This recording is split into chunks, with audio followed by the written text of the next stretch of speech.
Hello friends, welcome back to the channel. नमस्कार, आप सबका स्वागत है एक बार फिर से हमारे यूट्यूब के चैनल पे, जहां पे हम आप लोगों को एक प्रोग्राम जिसका नाम है रूबरू विथ रियल आर्टिस्ट, आज हम मिलवाने वाले हैं एक और बहुत ही खास और बहुत ही स्पेशल आर्टिस्ट से। ये इंडस्ट्री, जिस इंडस्ट्री से आज हम आपको अवेयर कराने वाले हैं, जिसके बारे में हम आपको डिटेल्स में बताने वाले हैं, शायद आप में से बहुत सारे बच्चे होंगे जिन्हें इसकी उतनी डीप आइडिया नहीं होगी। नाम तो आपने जरूर सुना होगा, लेकिन उसकी पूरी डिटेल्स आपके साथ शेयर करेंगे, पूरे डिटेल्स में बताएंगे कि इसका आप स्टडी कहाँ से कर सकते हैं, ये इंडस्ट्री कौन सा है, इसमें करियर स्कोप कैसा है, सारी चीज़ें हम आज के इस एपिसोड में बात करेंगे। तो इस एपिसोड को पूरा देखना अगर आपको एक बेहतरीन करियर की तलाश है। तो चलिए फिर, इससे पहले कि एपिसोड को शुरू करें, हम आज के एपिसोड में आज के अपने खास आर्टिस्ट और आज के गेस्ट को बुलाना चाहेंगे, जिनका नाम है आर्जो। आर्जो के बारे में मैं आपको डिटेल्स में कुछ भी नहीं बताऊंगा, क्योंकि हम आर्जो के बारे में जानेंगे आर्जो से ही। वो क्या करते हैं, उनकी बेसिक क्वालिफिकेशन क्या है और उनके बारे में बहुत कुछ। और उसके बाद शुरू होगा सवाल जवाब का सिलसिला, जिसे देखने के बाद आपकी आंखें खुल जाएंगी और आपको एक और बेहतरीन करियर मिल जाएगा, जिसमें आप अपना करियर बना सकते हैं। तो चलिए फिर, बिना देर किए हुए आज के इस एपिसोड को शुरू करते हैं और बुलाते हैं मिस्टर आर्जो को। आर्जो, बहुत बहुत स्वागत है आपका हमारे शो में, जिसका नाम है रूबरू with real artist. Thank you, Brajesh sir. Thank you for having me. I feel very proud to be here at your platform.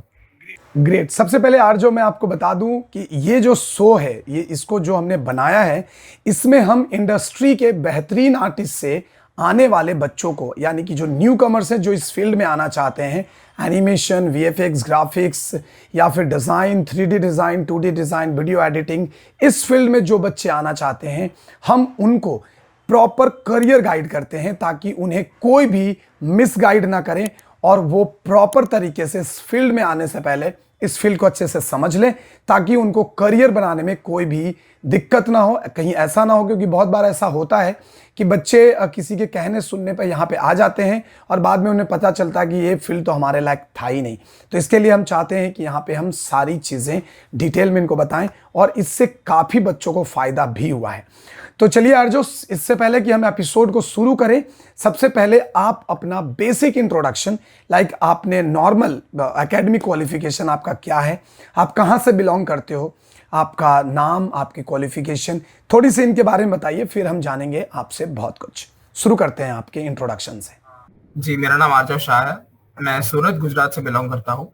Educational qualifications की बात करें तो मैंने मास्टर्स किया हुआ है और मेरा एमबीए किया हुआ है, जिसमें मेरा स्पेशलाइजेशन है बिजनेस मैनेजमेंट। ग्रेट। ओके, सो दोस्तों, आप सोच रहे होंगे कि एमबीए किए हुए बंदे से सर आप क्यों मिला रहे हैं, क्योंकि जबकि आपने खुद ही कहा है कि एमबीए वगैरह आज के टाइम में बहुत ज़्यादा मायने नहीं रखता। तो बात ऐसा नहीं है दोस्त। आज हम जिसको बुलाए हैं आपके लिए, ये एमबीए तो इनकी एक बेसिक क्वालिफिकेशन है, लेकिन इनका जो स्पेशलाइजेशन है वो है जेम्स एंड ज्वेलरी में। ये एक बहुत ही रिनाउंड और बहुत ही मजे हुए, आप कह सकते हो कि ये ज्वेलरी डिज़ाइनर हैं, जिनका वर्क आपको आज के इस पूरे वीडियो, एंटायर वीडियो में बीच बीच में आपको इसका वर्क भी देखने को मिलेगा, जिसे देखकर आप इंस्पायर हो जाएंगे। तो ये है बेसिकली एक ज्वेलरी डिज़ाइनर, जिनका वर्क देखने के बाद ही मैंने डिसाइड किया कि क्यों ना आर्जो को इनवाइट किया जाए इस शो के लिए।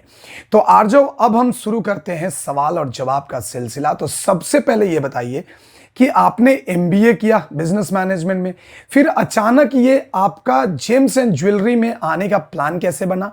आपको किसी ने गाइड किया या फिर कैसे आना हुआ आपको जेम्स एंड ज्वेलरी में, और इसमें आपने क्या क्या पढ़ाई करी है? बेसिकली मेरे फादर का बैकग्राउंड डायमंड इंडस्ट्री का है। हमारा फैमिली बैकग्राउंड डायमंड इंडस्ट्री का है और मोस्टली मेरे पूरे फैमिली कहीं ना कहीं जेम्स एंड ज्वेलरी इंडस्ट्री से रिलेटेड है। So along with my graduation I thought कि कोई ना कोई कोर्स करके देखते हैं इस फील्ड में। मतलब मेरा फिक्स नहीं था कि इसी फील्ड में जाना है, बट इंटरेस्टेड तो था मैं। तो उसके लिए मैंने मेरी ऑप्शंस मैंने सर्च किए। सूरत में अच्छी अच्छी कॉलेजेस के कई ऑप्शंस है, मैंने कई जगह पूछताछ करने के बाद international school of James and jewellery में एडमिशन लेने का सोचा, जहाँ पर बहुत ही बेहतरीन 2 साल 3 साल के मास्टर्स और ग्रेजुएशन कोर्सेज अवेलेबल है। और अलॉन्ग विद दैट वहाँ पर शॉर्ट टर्म कोर्सेज भी अवेलेबल है, 3 महीने और 6 महीने के, जिनमें स्पेशलाइजेशन भी कराई जाती है। जिस जिस फील्ड में आप जाना चाहो, जिस जिस सबसेट में आप जाना चाहेंगे ज्वेलरी फील्ड के अंदर, वहाँ। आर्जो, अभी एक बात बताइए कि मास्टर्स आपने, जैसा कि आपने बताया भी कि आपने जेम्स एंड ज्वेलरी में मास्टर किया है, ये ज्वेलरी डिजाइन करने से पहले आपने कौन कौन सी स्टडी करी, लाइक क्या क्या आपने पढ़ाई किया James and jewellery? James and jewellery की जो मास्टर्स प्रोग्राम है, मेरी ज्वेलरी की और डायमंड की जो जैसे जर्नी आप बोले, तो मेरा वहीं से शुरू हुआ। मैंने बेसिकली स्क्रैच से पढ़ाई वहीं पे शुरू की है। उनसे पहले मैंने इस फील्ड में नॉलेज, उससे पहले मेरे पास था नहीं। मैंने जो ग्रेजुएशन में जो भी सीखा, उसी से मेरा इंटरेस्ट जागा और मैं उसके आसपास का नॉलेज धीरे धीरे गेन करता गया। तो मेरी शुरुआत वैसे ही हुई है। ग्रेट। अच्छा, एक बात बताइए कि क्या कोई भी जेम्स एंड ज्वेलरी में मास्टर डिजाइनिंग कर सकता है या फिर इसकी कोई बेसिक क्राइटेरिया होती है? कोई भी बेसिकली मास्टर्स में कर सकता है ज्वेलरी डिजाइनिंग। कोई भी उसके लिए बेसिक प्री रिक्विजिट्स की जरूरत नहीं है। अगर आप चाहें, कोई भी आप इंस्टीट्यूट ज्वाइन कर सकते हैं, जहाँ पे अच्छी सी फैकल्टी आपको कोई भी तरह का ज्वेलरी डिजाइनिंग सिखा सकती है, बशर्ते क्रिएटिविटी आपके ऊपर है। ज्वेलरी डिजाइनिंग के प्रिंसिपल्स, जो भी कामकाज होता है उसमें, वो आपको फैकल्टी सिखाएगी, इंस्टीट्यूट सिखाएगा, पर डिजाइनिंग करना आपके हाथ में है और उसमें कोई लिमिटेशन नहीं है। आपको कोई भी करवा सकता है, आप खुद भी कर सकते हैं, कोई इश्यू नहीं है उसमें। तो अगर सपोज मान लो कि कोई बंदा 12th के बाद अगर जेम्स एंड ज्वेलरी को ही अगर अपना करियर के हिसाब से प्रेफर करता है, तो क्या इसमें ग्रेजुएशन भी अवेलेबल? जी, इसमें ग्रेजुएशन भी अवेलेबल है और कई इंस्टीट्यूट्स हैं जो इसमें ग्रेजुएशन भी प्रोवाइड करते हैं। और अगर आपको, जैसे ज्वेलरी की फील्ड बहुत बड़ी है, जिसके अंदर रफ डायमंड्स भी आ जाते हैं, पॉलिश डायमंड्स आ जाते हैं। ज्वेलरी की बेसिकली स्केचिंग, डिजाइन, डेवलपमेंट होता है। फिर ज्वेलरी का कैट डिजाइनिंग भी होती है, जिसको प्रोडक्शन में काम आता है, जिसका जेमोलॉजी भी एक अलग डिपार्टमेंट। अगर आपको पूरा मास्टर्स या पूरा ग्रेजुएशन नहीं करना है, तो आप किसी भी एक फील्ड में जाकर उसके अंदर डीप नॉलेज लेके डिप्लोमा भी कर सकते हैं इसके अंदर। इसलिए आपके पास मल्टीपल ऑप्शंस हैं स्पेशलाइजेशन के भी। जरूरी नहीं कि आपको हर चीज करनी पड़ेगी। ये जेमरोलॉजी होता क्या है, उसमें क्या पढ़ाई की जाती है? जेमोलॉजी बेसिकली जेमस्टोन्स की पढ़ाई होती है। और सिर्फ मैं बोलूंगा सिर्फ जेमस्टोन्स की नहीं, क्योंकि जेमस्टोन्स जैसे ही हम बोलते हैं, नॉर्मल आदमी के दिमाग में ये आता है कि हम नवरत्न की बात करते हैं, पुखराज और शनि जैसे भी अलग अलग अपने ग्रह हो गए। जेमस्टोन्स की दुनिया बहुत बड़ी है, इन 9 स्टोन्स के बाहर है बहुत। तो जेमोलॉजी की पढ़ाई में एक रफ जो पत्थर होता है, उसकी कटाई कैसे करी जानी है, उसको पहचानते कैसे कि कौन सा पत्थर है, उसको आइडेंटिफाई कैसे करते हैं कि उसका वजन कैसा है, मतलब बेसिकली उसकी डेंसिटी नापना, उसकी रिफ्रैक्टिव इंडेक्स नापना, उसकी हार्डनेस मेजर करना, वैसे अलग अलग बहुत सारी पैरामीटर से उसका पता चलता है कि पत्थर है क्या। तो उसके आइडेंटिफिकेशन से लेके, उसके वैल्यूएशन से लेके, उसकी क्या चीज बनाई जा सकनी चाहिए, उस पर फैसेटिंग करनी चाहिए, उसके ऊपर कैबेशन बनाना चाहिए, उसके अंदर ड्रिलिंग करनी चाहिए, वगैरह वगैरह। आपको आइडिया आ सकता है कि कौन से स्टोन में कौन सी चीज करनी चाहिए, कौन से स्टोन में कौन सी चीज बेहतर लगेगी। ये सारी चीजें आप जेमोलॉजी में सीख सकते हैं। बहुत सारे स्टोन। Great, lovely. ये जेमरोलॉजी कितने दिन का कोर्स होता है, लाइक इसमें भी कोई डिप्लोमा या फिर डिग्री कुछ है, ऐसा क्या है? जेमोलॉजी का कोर्स बेसिकली मेरी माने तो अलग अलग institute, depending on the institute, 4 से 6 महीने के बीच में होना चाहिए, और वो इतना ही होता भी है। जनरली अगर आपको सिर्फ मार्केट के हिसाब से अगर काम करना है, यानी आपको मेनली नवरत्न जो अपने बोलते हैं इंडियन मार्केट के हिसाब से, नवरत्न का कोर्स एक छोटा कोर्स होता है जो 3 से 4 महीने का होता है। और अगर आपको कंप्लीट जेमोलॉजी जाननी है, जिसके अंदर आपको जेमोलॉजी के अंदर real gemstones, synthetic gemstones, gemstones कैसे बनते हैं, सिंथेसिस कैसे होती है उनकी, नेचुरल और सिंथेटिक जेमस्टोन्स की परख भी आपको करनी है, वो सब आप एक थोड़े डीप लेवल के डिप्लोमा कोर्स में कर सकते हैं, जो 6 महीने आसपास का होता है। मैंने अपना जेमोलॉजी का कोर्स इंडियन डायमंड इंस्टीट्यूट से किया था, जिनका सूरत में एक सेंटर कतारगाम में है और एक सेंटर वेसू में भी है। उनका कोर्स बहुत ही बेहतरीन है। ओके, सो बहुत खूब और बहुत ही शानदार तरीके से आर्जो आपने पूरे जेम्स एंड ज्वेलरी को एक्सप्लेन करा है। आर्जो, अब हम बात करते हैं कि ये जो कॉलेजेस होते हैं जहां से आपने मास्टर्स किया, उनके थोड़े से सिलेबस पैटर्न समझा सकते हैं क्या, कि 2 साल या 3 साल का होता है, तो उसमें क्या क्या पढ़ाई जाती है, लाइक मतलब क्या सिलेबस क्या होता है इनका स्पेशली? जैसे कि मेरा जो मास्टर्स हुआ उसके अंदर हमारे अलग अलग सब्जेक्ट थे। ज्वेलरी की मैनुअल डिजाइनिंग जो हम पेन पेपर पे करते हैं, सो बेसिक होता है। ज्वेलरी की कॉन्सेप्चुअल अंडरस्टैंडिंग के लिए ज्वेलरी डिजाइन कैसे करी जानी चाहिए, क्योंकि हमें पेपर पे एक बार स्केच हो गया, उसके बाद से उसकी मैन्युफैक्चरिंग के लिए अलग अलग पैरामीटर शुरू हो जाता है। जैसे ही ज्वेलरी की डिजाइनिंग होती है तो उसके अंदर सबसे ज्यादा टाइम लगता है। जैसे कि कंपैरेटिवली उसके अंदर 6 महीने से ज्वेलरी की डिजाइनिंग के लिए लगते हैं, जिसके अंदर आपका पूरा पोर्टफोलियो भी रेडी होता है, जो आप एम्प्लॉयमेंट अपॉर्चुनिटीज के लिए जा सकते हैं, किसी के हर कंपनी के पास अपना सीवी में भी ऐड कर सकते हैं। उसके अंदर जैसे कि जो भी ज्वेलरी डिजाइन होती है तो उसमें अलग अलग टाइप्स, अलग अलग मेजरमेंट्स ज्वेलरी के, अलग अलग स्टोन के साइजेस, तो कौन से गोल्ड कलर के साथ कौन सी चीज जाती है, गोल्ड का अप्रोक्सीमेशन कैसे करते हैं कि सपोज ये पीस हमने ड्रॉ किया है, इसके अंदर कितने कैरेट के स्टोन्स जाएंगे, कितने कैरेट डायमंड जाएंगे, गोल्ड का वेट अप्रोक्सीमेटली कितना आएगा, इसका रफ एस्टिमेट उसी में लगता है। फिर मेजरमेंट्स कितने होंगे, सपोज एक रिंग है तो उनकी रिंग साइज कितनी होगी, वगैरह वगैरह। नेकलेस है तो उनकी वैसे वैसे हर चीज के लिए स्पेशलाइजेशन उसके अंदर होती है कि आपको हर चीज के लिए क्या करना चाहिए। वो चीज एक पहले सब्जेक्ट ज्वेलरी मैनुअल डिजाइनिंग में हो जाती है। दूसरा सब्जेक्ट होता है हमारा ज्वेलरी कैड डिजाइनिंग।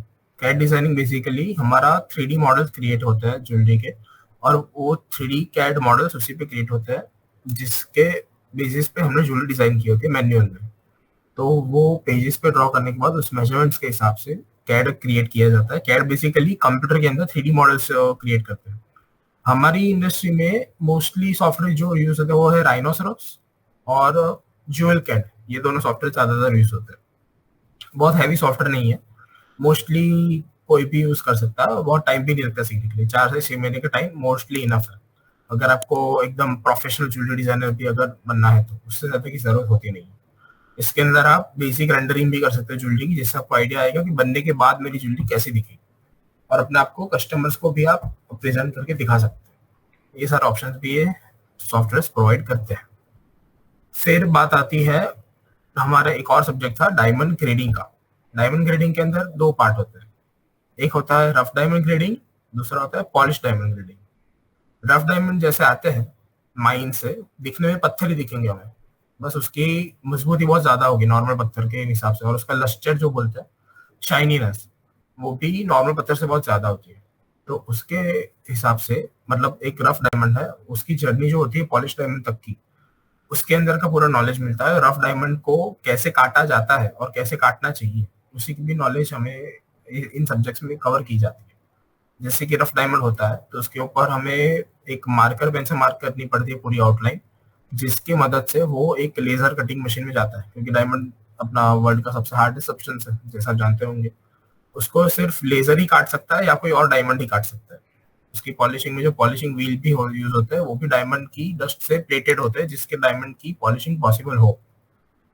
वो सारा कामकाज डायमंड की रफ ग्रेडिंग में होता है। उसके बाद डायमंड कटने के बाद उसके पॉलिश में बहुत सारे पैरामीटर्स होते हैं डायमंड के। उसकी कट हो गई, पॉलिश हो गया, सिमेट्री हो गई, वैसे अलग अलग काफी पैरामीटर्स होते हैं। कट हो गया, क्लैरिटी, कलर, 4 C's हम जो बोलते हैं, कलर, क्लैरिटी, कट और कैरेट, जो ये मेन 4 C's होते हैं डायमंड इंडस्ट्री के। कट यानी उसकी बनावट, कैसे वो काटा गया है, प्रोपोर्शन में है या नहीं।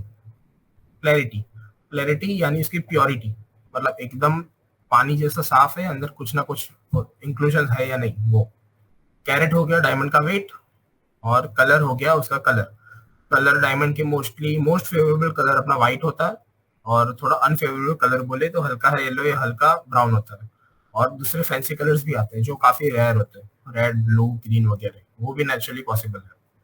इसके बाद वही पॉलिश डायमंड के कोर्सेज में 2 पार्ट होते हैं, जो अपने बोलते हैं सीवीडी डायमंड, जो अपने मार्केट में चलते हैं बहुत, सिंथेटिक डायमंड जिसको बोलते हैं। तो उसकी बनावट अलग होती है, वो बेसिकली मैनमेड डायमंड है जो लेबोरेटरी में बनाए जाते हैं। सीवीडी डायमंड्स की पॉलिशिंग तो के बाद उसको पहचानना काफी मुश्किल होता है, डिस्टिंग्विश करना काफी मुश्किल होता है नेचुरल डायमंड और सीवीडी डायमंड के बीच में। तो उसी की भी पढ़ाई होती है कि वो कैसे किया जाता है, और कैसे अगर बड़ा सा डायमंड का पैकेट हो उसके अंदर से सिंथेटिक डायमंड अगर हो तो उसके उसे कैसे कैसे पहचान के निकाल पाए, वो सारी चीजें भी पॉलिश डायमंड के कोर्स में होती है। फिर जेमोलॉजी का जैसे मैंने आपको बताया वो भी हमारा एक छोटा सा सब्जेक्ट होता है जिसके अंदर हमारे नवरत्न बेसिकली कवर किए जाते हैं। ये सारे हमारे अलग अलग सब्जेक्ट हैं जिसको हमें पढ़ाया जाता है। और इनके अलावा हमारे एक और सब्जेक्ट भी होता है बिजनेस मैनेजमेंट, और मैं क्लियरली कहूँ तो ज्वेलरी बिजनेस मैनेजमेंट, जिसके अंदर हमें हमारे थियरी और प्रैक्टिकल लेसन्स भी होते हैं, जिसके मदद से हमें प्रैक्टिकली अगर क्या करना है, कैसे होती है चीजें, व्यवहार क्या होता है मार्केट का, इसका नॉलेज मिलता है। इसके अंदर अलग अलग इंडस्ट्री के फैक्ट्रीज में हमें विजिट भी कराई जाती है और वर्कमैन के साथ मिलकर हमें आइडिया आता है कि ऑन फ्लोर क्या चीज हो रही है, कैसे की जाती है वगैरह। ग्रेट यार, काफ़ी इंटरेस्टिंग है यार, काफ़ी इंटरेस्टिंग है। दोस्तों उम्मीद है कि आप सबको भी इंटरेस्टिंग लग रहा होगा, क्योंकि एक नई इंडस्ट्री से आपको मैं रूबरू करा रहा हूँ जो कि काफ़ी इंटरेस्टिंग है भाई। आज तक आप सबने डायमंड पहनने का शौक रखा होगा, लेकिन कभी आपको पता ही नहीं चलेगा कि ये डायमंड बनता कैसे है, इसकी पढ़ाई कितनी कुछ हो सकती है। ये शायद मुझे खुद जब मैं ये सुन रहा हूँ, जबकि एक टाइम में मैंने राइनो सीखा भी था और काफ़ी सारे मैंने काम भी किए थे, लेकिन फिर भी मैं जब ये सारी चीज़ें सुन रहा हूँ तो काफ़ी इंटरेस्टिंग है, क्योंकि इसमें आप अपना करियर बखूबी बना सकते हैं। अगला सवाल आर्जव आपसे कि ये जेम्स एंड ज्वेलरी में मास्टर करने में कितना खर्चा लगता है? डिपेंडिंग ऑन डिफरेंट कॉलेजेस, कई कॉलेजेस प्राइवेट भी होती है, कई कॉलेजेस गवर्नमेंट भी होती है। प्राइवेट कॉलेजेस में जनरल फीस थोड़ी ज्यादा रहती है क्योंकि ये स्पेशलाइज इंडस्ट्री है, जनरलाइज बिल्कुल नहीं है। इसके अंदर जो चीज आपको पढ़ाई जा रही है, जिसके हिसाब से आप काम कर रहे हो, उनकी उन सारी चीजों की वैल्यू भी बहुत ज्यादा है। जैसे कि अगर आप डायमंड सीखोगे, आप थियरी नहीं सीख रहे हो, आपको रियल हजारों रुपयों के डायमंड आपको ऑन द फ्लोर आपको सिखाए जाएंगे, आपके क्लासरूम में ही होंगे। तो वो ये सारी चीजें कैलकुलेट करने के बाद इनकी प्राइस थोड़ी नॉर्मल अपने रेगुलर कोर्सेज से ज्यादा होती है, और गवर्नमेंट इंस्टीट्यूट्स में इनकी प्राइसेस थोड़ी कम होती है कंपैरेटिवली। बट फिर भी आपको तकरीबन तकरीबन प्राइवेट कॉलेजेस के मास्टर्स के कितने खर्चे होते हैं, मतलब फीस कितना होता है इसका? मास्टर्स के खर्चे अप्रोक्सीमेटली आप 3 लाख से थोड़ा ऊपर आप कंपेयर करके चलिए, इतनी आपको फीस देने का अंदाज हो सकता है। और दूसरा, हर जगह पर स्कॉलरशिप भी अवेलेबल है, तो अगर आप में वो कैलिबर है तो हर इंस्टीट्यूट आपको स्कॉलरशिप भी प्रोवाइड करेगा।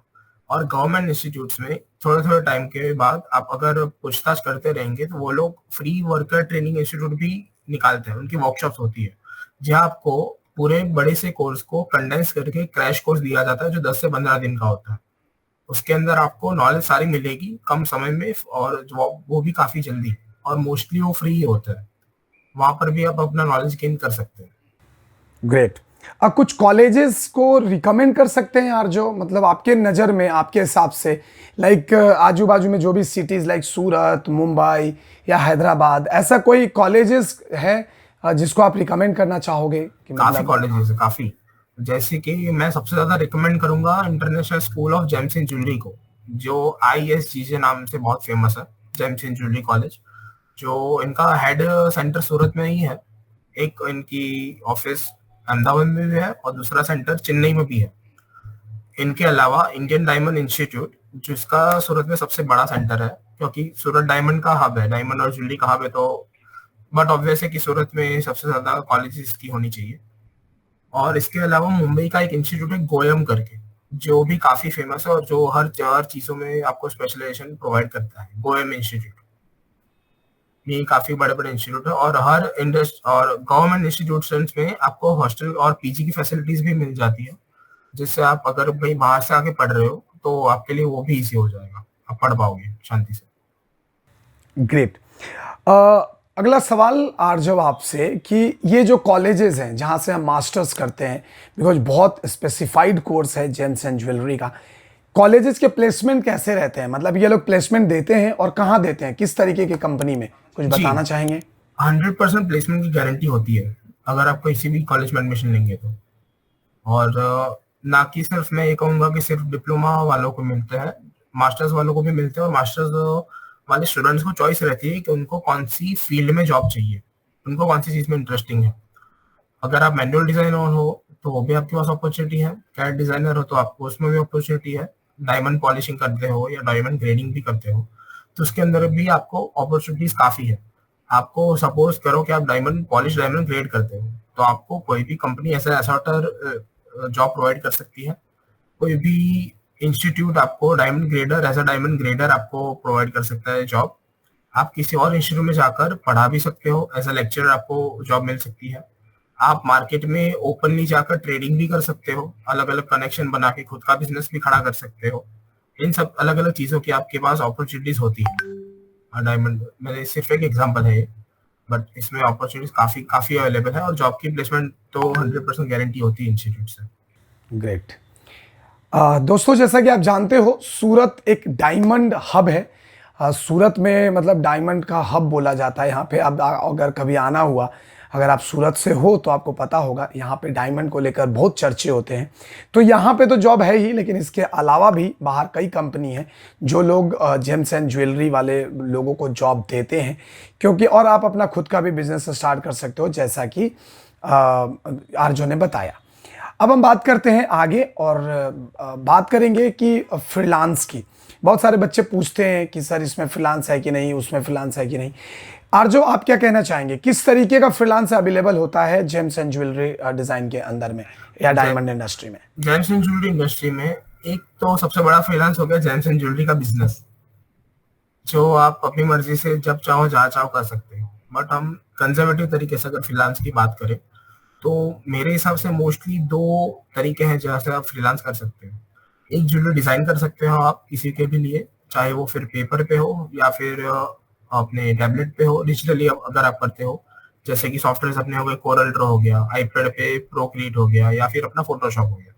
ये अलग अलग तरीके हैं जिसके ऊपर आप डिजाइन भी कर सकते हो। एक मेन ये चीज है, आप डिजाइनिंग कंपनीज के लिए कर सकते हो, ओवरसीज क्लाइंट्स के लिए भी कर सकते हो, और अपने लोकल ज्वेलर्स के लिए भी कर सकते हो। उनकी स्पेशल रिक्वायरमेंट्स के हिसाब से आप डिजाइनिंग डेवलप कर सकते हो। दूसरी जो चीज है जो है ज्वेलरी कैट डिजाइनर। आप मैन्युफैक्चरिंग कंपनीज के लिए ज्वेलरी का कैट मॉडल्स बना के उनको दे सकते हैं, जो इनके लिए प्रोडक्शन में काम आएगा। और उन ऐसे काम की मोस्टली कमी नहीं है सूरत में, और ना ही इंटरनेशनली है। आपको एक राइट गाइडेंस अगर उसके अंदर मिल जाए तो आप लॉन्ग टाइम तक अच्छा सा काम उसमें दोनों चीजों में कर पाएंगे। ज्वेलरी मैनुअल डिजाइनर भी होगा या ज्वेलरी कैट डिजाइनर भी होगा, दोनों चीजों में काफी सारी अपॉर्चुनिटीज हैं। Great, great. अगला सवाल आरजो, जो कि बहुत इंपॉर्टेंट है, जो कि तकरीबन मैंने अपने सारे इंटरव्यू में, जितने भी मैंने पॉडकास्ट किए हैं अब तक, हर एपिसोड में मैंने ये क्वेश्चन पूछा है। क्यों? क्योंकि बच्चे ये कम पूछते हैं, बच्चे ये जानने में कम इंटरेस्टेड रहते हैं कि सर ये फील्ड कैसा है, इसमें सीखेंगे कैसे। उनकी एक क्वेश्चन जो कि सबसे ज़्यादा होती है कि सर इसमें सैलरी कितना मिलता होगा अगर हम इसमें कोर्स कर ले तो यही सवाल हम आपसे भी पूछना चाहेंगे कि अगर कोई बच्चा जेम्स एंड ज्वेलरी कर लेता है तो जो इसकी कॉलेज की तरफ से प्लेसमेंट होती है, मिनिमम सैलरी फॉर फ्रेशर कितना हो सकता है आरजो आपके हिसाब से? इसमें भी मैं आपको कहना चाहूंगा कि डिपेंड करता है कि आपने एक ही चीज में स्पेशलाइजेशन किया है या आपके पास दो तीन अलग अलग फील्ड्स का नॉलेज होता है। क्योंकि देखिए, समझिए, आपकी जो सैलरी होती है आपके एम्प्लॉयर के लिए एक एक्सपेंस होता है। आपके एम्प्लॉयर आपको तभी अच्छी सैलरी दे पाएगा जब आप अपने खुद के हिसाब से उनको वैल्यू प्रोवाइड करेंगे, तभी आपको अच्छी से पे दे पाएंगे। अगर आपके पास लिमिटेड नॉलेज है, लिमिटेड स्किल है, लिमिटेड काम करने की क्षमता है, तो आपको वैसी ही सैलरी ऑफर की जाएगी। फिर फ्रेशर की अगर बात करें तो डिपेंडिंग ऑन, जैसे कि मैं वापस रिपीट कर रहा हूँ, इसमें अपर लिमिट कोई भी नहीं, कोई भी अपर सीलिंग नहीं है। अपर अगर बेसिक आप बात करें तो एक ज्वेलरी कैट डिजाइनर हो गया, मैनुअल डिजाइनर हो गया, या डायमंड ट्रेडर हो गया, तो इनके हिसाब से आपको अलग अलग सैलरीज के ब्रैकेट मिल सकते हैं, डिपेंडिंग ऑन सूरत में हो या मुंबई में हो या किसी और सिटी में हो। बट इतना अश्योर कर सकते हैं कि आपको मिनिमम 15 to 20 के पर मंथ की सैलरी तो मिल ही सकती है रुपीज में। वाओ, नॉट बैड यार। अगर 15 से 20 हज़ार रुपये आपको मिल रही है और आपके टोटल खर्चे लग रहे हैं 1 से 1.5 लाख के बीच में, और आपको स्टार्टिंग सैलरी मिल रहा है 15 से 20 हज़ार, तो भाई साहब ये बहुत बेहतरीन है। क्योंकि आप 5-6 महीने में आपके खर्चे बाहर आ जाएंगे और उसके बाद आप अपना धंधा शुरू करो, आप अपना बिजनेस स्टार्टअप जो करना है करो, आप बिंदास इस फील्ड में। क्योंकि ज्वेलरी डिज़ाइन बहुत रेयर डिज़ाइन है। आपको जैसे आपने देखा होगा इंजीनियर डॉक्टर आपको हर गली में 2-4 तो मिल ही जाने वाले हैं, लेकिन भाई ज्वेलरी डिजाइनर बहुत कम मिलता है, बहुत कम लोगों को, क्योंकि उनको सही जानकारी नहीं है कि हमें कहाँ से सीखना है, ज्वेलरी डिजाइन होता क्या है, इसमें हम क्या सीखते हैं, कहीं पैसा वेस्ट तो नहीं हो जाएगा। तो लोगों को नहीं पता है और यही कारण है कि ये एपिसोड हम आपके लिए शूट कर रहे हैं। अगर आप इसको देख रहे हैं तो जाहिर सी बात है कि आपको काफ़ी सारा नॉलेज इससे मिल गया होगा अब तक, और साथ ही साथ इसमें आपने देखा भी कि कई सारे काम जो कि आरजो ने किए हैं वो मैं आपको साइड बाय साइड दिखाता भी जा रहा हूं। आरजो के जो सोशल मीडिया हैंडल होगा, जो इनका वर्क है, वो सारे लिंक्स मैं आपको प्रोवाइड कर दूंगा, जहां पे आप आसानी से इनके साथ इनके वर्क को देखकर भी और भी आपको इंस्पिरेशन मिलेगा। और मैं तो like I am totally speechless जब मैंने इनका वर्क देखा कि अमेजिंग वर्क था। और जो आपने भी देखा, कुछ नमूने मैंने आपके लिए पेश भी किए हैं, तो उम्मीद है कि आपको ये समझ में भी आ रहा होगा कि ये इंडस्ट्री कितना इंपॉर्टेंट है। ठीक है, अब एक सवाल और जानते हैं आरजो आपसे कि ये जेम्स एंड ज्वेलरी की जो इंडस्ट्री है, ठीक है, ये आपको क्या लगता है इसकी ग्रोथ कैसी है? मतलब अगर कोई बच्चा इसमें जॉब कर रहा है, सब जॉब कर रहा है, अब मैं बिजनेस की बात नहीं कर रहा, अगर जॉब कर रहा है तो करियर की जो स्टेबिलिटी होती है, लाइक बहुत बार डरते हैं लोग कि भाई पता नहीं 2-4 साल बाद, अभी तो एआई आ गया है तो कहीं एआई रिप्लेस ना कर दे, ये भी सवाल बहुत होता है। आपको क्या लगता है आरजो, इसके बारे में क्या कहना चाहते हो? क्या एआई इसको हैम्पर कर सकता है और इसकी इंडस्ट्री की ग्रोथ क्या है? तो जेम्स एंड ज्वेलरी इंडस्ट्री की बात करें तो जेम्स एंड ज्वेलरी की पूरी इंडस्ट्री रिवॉल्व करती है गोल्ड और डायमंड्स के बीच में। गोल्ड और डायमंड, जैसे आप जानते हैं, बेसिकली गोल्ड की अगर बात करें तो आज हमारी पूरी इकोनॉमी, जो हमारा पूरी इकोनॉमी का जो भी पैसा है, इसको हम तोलते कैसे हैं, इसकी वैल्यू कहाँ से आती है? गोल्ड के रिजर्व से आती है। तो गोल्ड बेसिकली वो कमोडिटी है जो सदियों से चलती आई है, आज भी है और सदी के लिए रहने वाली है। Same with diamonds. Natural diamonds की जो वैल्यू है, अपनी उसकी वैल्यू उसकी डिमांड और सप्लाई से क्रिएट होती है, और उसकी इतना वैल्यूएबल चीज है, वो कभी एक्सपायर नहीं हो सकता, ना ही बिगड़ सकता है, ना ही वो कोरोशन उसको हो सकता है। दुनिया का सबसे प्योर जो एलिमेंट बोलेंगे वो डायमंड है अपना। तो उसके हिसाब से जो कमोडिटी के रिलेटेड ये पूरी इंडस्ट्री क्रिएट की गई है, इसके डिमांड और सप्लाई में कभी भी कमी नहीं आने वाली, और फॉर फोर्सिएबल फ्यूचर और for ever, I would say for ever, कभी भी नहीं आने वाली इसके अंदर कमी। और जैसे कि हमने बात की, इंडस्ट्री बहुत पुरानी है, बहुत स्टेबल मैच्योर इंडस्ट्री है, ऐसा नहीं कि नई इंडस्ट्री है, बहुत ही मैच्योर इंडस्ट्री है, और कंटिन्यूसली स्टेडी ग्रोथ है इस इंडस्ट्री का, और इतनी सारे रिसोर्सेज इस इंडस्ट्री के पास, मुझे तो नहीं लगता कहीं भी इंडस्ट्री जाने वाली है, नजदीक के भविष्य में ये बात करें या दूर के भविष्य में बात करें। तो आपकी अगर इस इंडस्ट्री में आप कुछ भी कहीं भी सेक्टर का काम करना चाहें तो आपकी जॉब तो सेफ है मेरे हिसाब से। लेकिन अगर हम बात करें डिज़ाइन की आरजो, तो बहुत लोग डरते हैं कि सर ये डिज़ाइन तो अगर हम एआई में डालेंगे तो एआई भी इस डिज़ाइन को बना सकती है, तो फिर ज्वेलरी डिज़ाइनर का काम ही क्या रहेगा? आपका क्या ख्याल है इस बारे में? क्या एआई ज्वेलरी डिज़ाइनर को रिप्लेस कर देगी? मेरे हिसाब से नहीं। Jewellery designer, basically jewellery design बहुत ही पर्सनल कॉन्सेप्ट है। हर इंसान के लिए आपको ज्वेलरी की पीस उसके हिसाब से कस्टमाइज करना जरूरी है, तभी वो चीज उसको पसंद है, क्योंकि बहुत ही वैल्यूएबल चीज होती है। एक आदमी अगर कोई ज्वेलरी का पीस खरीदता है तो वो अपने पास सालों तक रखता है, अपने बहनों और बेटियों को भी देता है, बहुत ही वैल्यूएबल चीज होती है उसके लिए ज्वेलरी डिजाइन। तो मेरे हिसाब से बहुत पर्सनल चीज है, और पर्सनालिटी का टच आदमी ही ला सकता है। अगर एक ज्वेलरी डिजाइनर के साथ आप डिस्कस करें कि मुझे मेरी ये रिक्वायरमेंट है, मेरा ये बजट है, मुझे ऐसी डिजाइन पसंद है, मुझे ऐसा लुक चाहिए, तो एक ज्वेलरी डिजाइनर ही आपको दे सकता है। नो डाउट, एआई में मैं नहीं बोलता कि एआई एक बुरी चीज है, बहुत ही बेहतरीन चीज है। एआई आपको बहुत सारे इनोवेटिव कॉन्सेप्ट देगी, बट उन कॉन्सेप्ट्स को रियलिटी में लाना, उनको प्रैक्टिकली पॉसिबल बनाना एक ज्वेलरी डिजाइनर का काम है, कि उसके अंदर आप जो भी मटेरियल यूज करेंगे वो फिजिकली पॉसिबल हो, उनको मैन्युफैक्चर करना, उनको उन चीजों को बनाना, उनको पहनने लायक बनाना, ये सारी चीजों के लिए ज्वेलरी डिजाइनर की ही जरूरत होती है, और ज्वेलरी के डिजाइनर के अलावा ये चीज कोई कर भी नहीं सकता। तो मेरे हिसाब से एआई से ज्वेलरी डिजाइनिंग को खतरा नहीं है, बल्कि ज्वेलरी डिजाइनिंग को एआई की काफी सारी मदद रहेगी नए नए कॉन्सेप्ट डेवलप करने।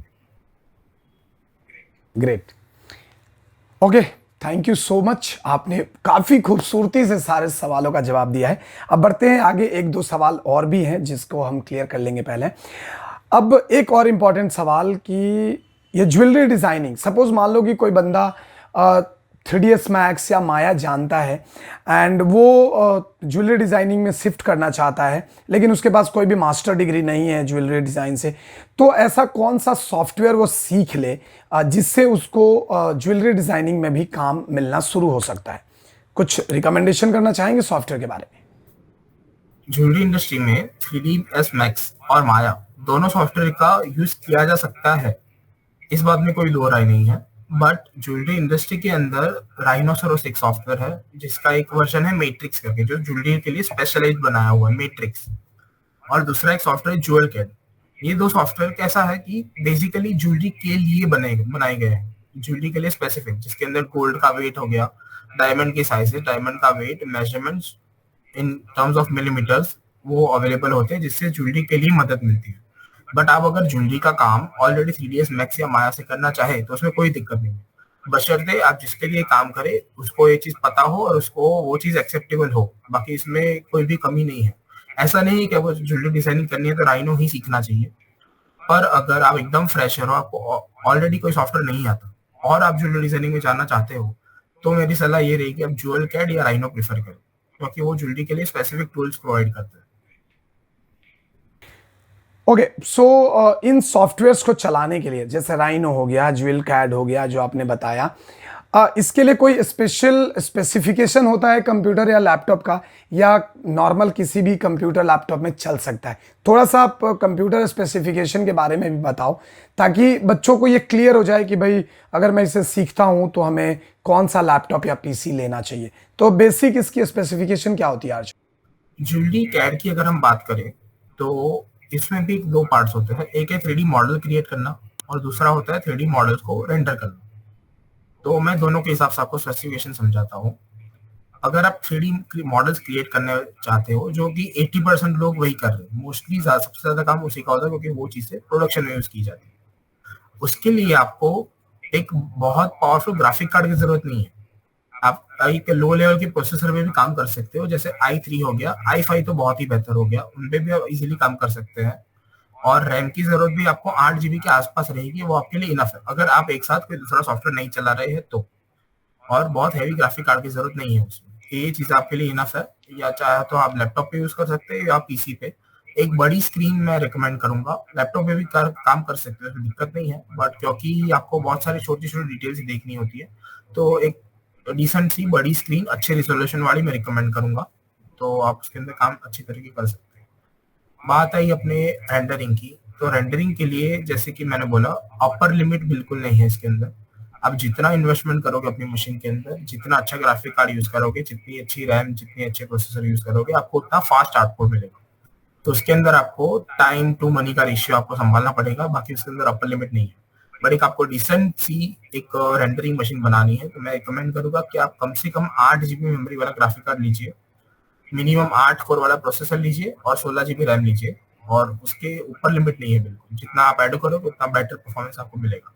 और मैं ये रिकमेंड करूंगा आप हार्ड ड्राइव ना यूज करके सॉलिड स्टेट ड्राइव यूज कीजिए, क्योंकि इससे आपका लोडिंग का टाइम, सेविंग का टाइम बहुत बचेगा लॉन्ग टर्म में।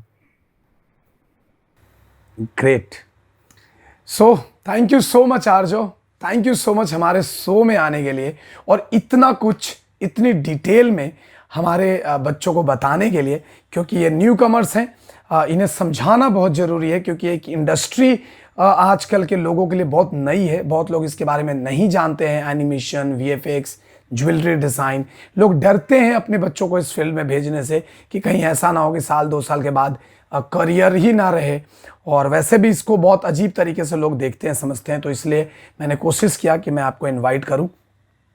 और आपसे एक और रिक्वेस्ट रहेगी आर्जो कि मैं चाहूँगा कि ज्वेलरी डिज़ाइन के ऊपर एक मैं प्रैक्टिकल सेशन आपका रिकॉर्ड करूँगा बच्चों के लिए, ताकि लाइक ज्वेलरी डिज़ाइन का जो बेसिक प्रोसेस क्या है, वो कैसे करते हैं, वो सारी चीज़ें वो भी हम आपके साथ रिकॉर्ड करेंगे। आपका जब भी टाइम हो हम आपके साथ डिस्कस करके और वो सेशन भी बच्चों के लिए रिकॉर्ड करेंगे, ताकि उनको और भी क्लियरिटी मिले कि अरे यार ये कितना इंटरेस्टिंग है, कितना लवेबल जॉब है, कितना मस्त और कितना इंटरेस्टिंग हो सकता है। इससे पहले कि आज की इस एपिसोड को ख़त्म करें, आर्जो क्या कहना चाहेंगे उन बच्चों को जो न्यू कमर्स हैं, जो क्रिएटिव हैं और क्रिएटिव फील्ड में आना चाहते हैं, जेम्स एंड ज्वेलरी डिज़ाइन की फील्ड में आना चाहते हैं, इस फील्ड को अपना एज अ करियर चूज करना चाहते हैं, उनके लिए, बिकॉज आपका काफ़ी अच्छा खासा एक्सपीरियंस रहा है इस फील्ड में, उनके लिए आप क्या सजेशन देना चाहेंगे आर्जो?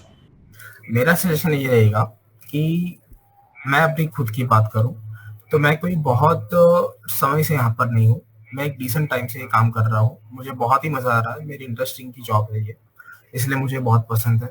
अगर आप फ्रेशर हो, आप अलग अलग एवेन्यूज एक्सप्लोर कर रहे हो कि आपको कहाँ जाना है, क्या करना है, तो मैं डेफिनेटली रेकमेंड करूंगा आप ज्वेलरी इंडस्ट्री के अंदर आप आ सकते हो। अपॉर्चुनिटीज, अर्निंग्स की और क्रिएटिविटी की, तीनों चीजों की कोई भी कमी नहीं है। और बहुत कम ऐसी इंडस्ट्रीज होती है जिसके अंदर ये तीनों चीज अवेलेबल हो। अपॉर्चुनिटीज बहुत है और बहुत समय तक रहने वाली है। आर्टिस्टिक क्रिएटिविटी पर ही पूरी इंडस्ट्री चल रही है और बहुत सारी अर्निंग कैपेबिलिटी भी है इस इंडस्ट्री में, क्योंकि हम बहुत वैल्यूएबल प्रेशियस चीजों के साथ डीलिंग कर रहे हैं इस इंडस्ट्री में। तो मैं ये चाहूंगा कि अगर आपको इसके फील्ड के अंदर रिलेटेड आपको थोड़ा भी नॉलेज चाहिए तो आप यूट्यूब है, लिंक्डइन है, अलग अलग जगह पर आप अच्छे अच्छे लीडर्स को फॉलो कीजिए। वो आपको अच्छे से गाइडेंस दे पाएंगे। और मैं चाहूंगा कि आप किसी ना किसी ज्वेलरी इंडस्ट्री के इंस्टीट्यूट के अंदर आप एक इंटरव्यू ले लीजिए उनके साथ एक सेशन बुक कीजिए। वो आपको बहुत अच्छी क्लैरिटी देंगे कि आपको कौन सी फील्ड में एग्जैक्टली जाना चाहिए ज्वेलरी डिजाइनिंग की फील्ड के अंदर। Okay, so thank you so much Arzoo, thank you so much हमारे शो में आने के लिए, हमारे इस एपिसोड में जुड़ने के लिए, अपनी एक्सपीरियंस, अपना कीमती वक्त हमारे आने वाले बच्चों के साथ साझा करने के लिए, उन्हें इतना मोटिवेट करने के लिए थैंक यू सो मच एक बार फिर से। और दोस्तों, उम्मीद है कि आपको ये सेशन बहुत पसंद आया होगा और इनका प्रैक्टिकल सेशन भी लेकर हम जल्द आपके बीच आएंगे। कोशिश करेंगे जितना जल्द से जल्द हो आर्जो के साथ हम प्रैक्टिकल सेशन रिकॉर्ड करें और आपके साथ शेयर करें। तो अगर ये वीडियो आपको अच्छी लगी है तो वीडियो को लाइक जरूर कर लेना और अपने प्यारा सा कमेंट जरूर करिएगा, बताइएगा कि आपको ये वीडियो कैसा लगा। और अगर आपको आर्जो से कुछ सवाल पूछना है तो भी आप कमेंट बॉक्स में आप हमें टाइप करके दीजिए, हम आपको वहां पे आपके साथ आपके सारे सवाल के जवाब देंगे। आर्जो के इंस्टाग्राम का लिंक भी हम डिस्क्रिप्शन में डाल देंगे, आप उन्हें जाइए इंस्टाग्राम पे, उनको फॉलो कीजिए, उनके वर्क को देखिए और वहां पे आप उनसे जो भी क्वेश्चंस है, जो भी क्वेरी है, वो भी आप पूछ सकते हैं। और इस वीडियो को अपने दोस्तों के साथ शेयर करना बिल्कुल भी मत भूलिएगा, क्योंकि बहुत सारे ऐसे लड़के लड़कियां हैं जो ज्वेलरी डिज़ाइन में आना चाहते हैं लेकिन सही गाइडेंस नहीं मिलने की वजह से अब तक वो असमंजस में हैं। तो उम्मीद है कि ये वीडियो आपके लिए कारगर साबित होगा, हेल्पफुल साबित होगा। तो इसी के साथ आज के सेशन में रखते हैं इतना ही। मिलेंगे हम आपसे नेक्स्ट सेशन में, नेक्स्ट एपिसोड में। तब तक के लिए देखते रहिए, हंसते रहिए, मुस्कुराते रहिए।